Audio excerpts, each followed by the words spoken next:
You know what I want to get into before we get into more news? I want to get into my Lofty review. So let me pull up my notes here. Okay, so a lot of you guys know I was a big fan of Lofty. I was in on it on day one. Lofty AI is, for those who don't know, I'm sure a lot of you do. Lofty AI is a real estate platform built on the Algorand blockchain where you can buy tokenized version of real estate.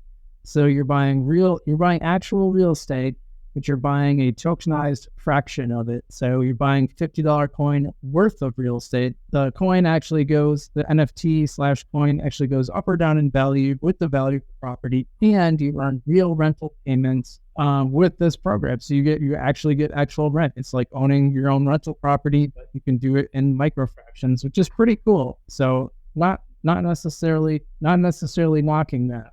And I was a big fan of it. In the early days, it worked really, really well. I thought Lofty AI was great. Now, I'm not so sure. Let me show you the problem. All right, so here's my Lofty portfolio. And you notice I have 21 properties. It was 22. We're going to talk about that in a second. Very significant. And you might see the historical return and think, oh, 10%, that's pretty good. And actually, it's a little bad. Now, the real key metric to look at here is the rental yield. Look how many of these are zero. And I really just a lot of them. So in case you're wondering, there are 13 properties not paying currently. Now that was 14, and what happened was one of the properties was actually sold. So the owners, everyone collectively voted, and they decided to sell the property. It was one of the ones that was making 0%, big goose egg, not making any money, and they sold it. So what did they sell it for? Well, it was like a little under 300,000, and my share of it for 2 tokens was about $57. Now, for those of you who don't know, Lofty AI tokens cost $50 a piece brand new. So, as you can understand, I lost quite a bit of money on that sale. But ultimately, I ended up with about a little over $100 in my account because I had some for other things. Besides that, the 57 basically put me over into like $110, something like that.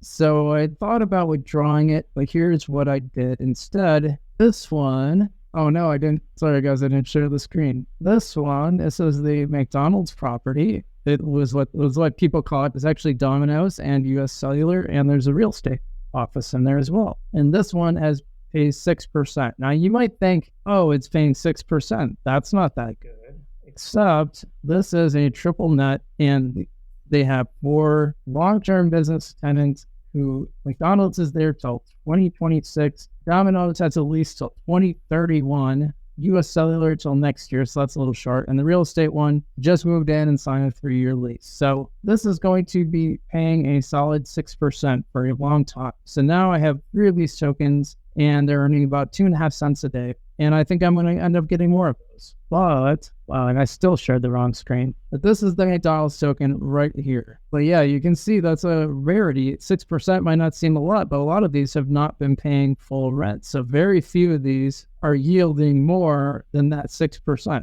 The only exceptions are this one in Illinois, Rock Island, and then this one here, the Miami Beach one. Here's another problem I have with Lofty. You see this little click here to sign the co-owner agreement. That problem, that has been an issue that I made Lofty aware of way back last November, maybe early December.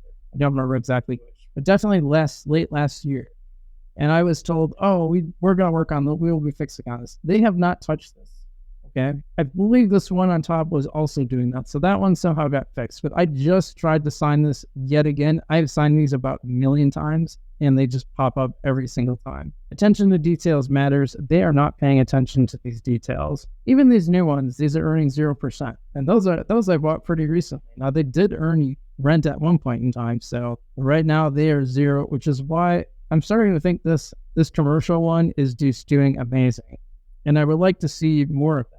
So that is my Lofty portfolio. So what's going on with some of these ones that are paying 0? Well, let's take this one right here, 18474 Glenmore Street in Redford, Michigan. Okay. So I decided to dig in and comb through my emails and find out what was going on with this thing. Well, in this one, there was an eviction in April, which that explains a lot, which led to, and the tenant left things in a really, really bad condition. Thing needs full paint, needs cleaning, multiple repairs from tenant neglect. They had to move cars from the property, and they didn't use the $1,800 security deposit towards repairs. But there haven't been any updates since, and it has not been earning rent since then. So that really sucks. That's what's going on that one. Because I was just really curious, like, what is going on with these properties that they're just, so many of them are not paying rent. So then we move on to this one down here, 3038, 3040 Sinclair Street in Memphis, Tennessee. I thought it was so cool, that property in Memphis, one with Elvis. Unfortunately, it had damage. So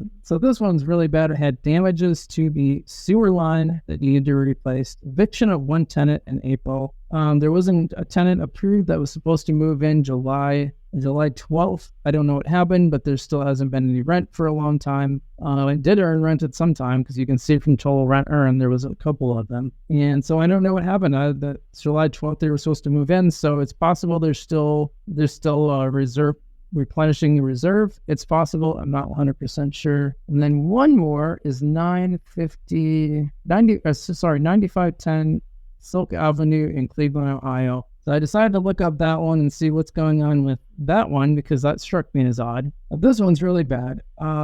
Basically, the basement flooded, which did result in an insurance payout, but that caused a ton of damage, including a furnace replacement of the entire furnace, which is really expensive. I don't know if you guys have ever had to replace a furnace. Unfortunately, I have not yet, knock on wood. Why did it flood? Well, because the tenants that were there decided to have the gas service shut off in March without notifying anybody. Also, like, the property manager should have been paying attention to that. So fair enough.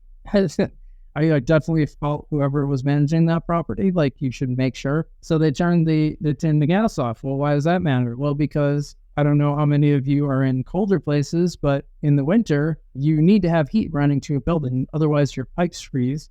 What happens after your pipes freeze is they burst. And when they burst, then water comes through and spreads out all over the house. So you just cannot. The only way you can do that is if you drain the pipes first, so the water doesn't freeze and burst. So I can kind of understand if you're moving out, you would probably cancel service. But I'm also really surprised that, like, a service company like this wouldn't just, like, say, hey, you have to have, if you're going to turn it off, someone else has to take it over. You would think that the service company would say, okay, it's middle of March, like early March, where it's still really cold.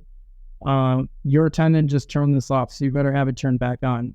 You would just think that would be built in, because anyone knows if you live in a place where there's snow and it gets really cold, you know that you just can't do that. So that's really frustrating. So that's all of that. Now, some of the other problems I have is just the functionality sometimes is just so difficult. Gee, that's a big frustration. It worked so smoothly the first times I had that.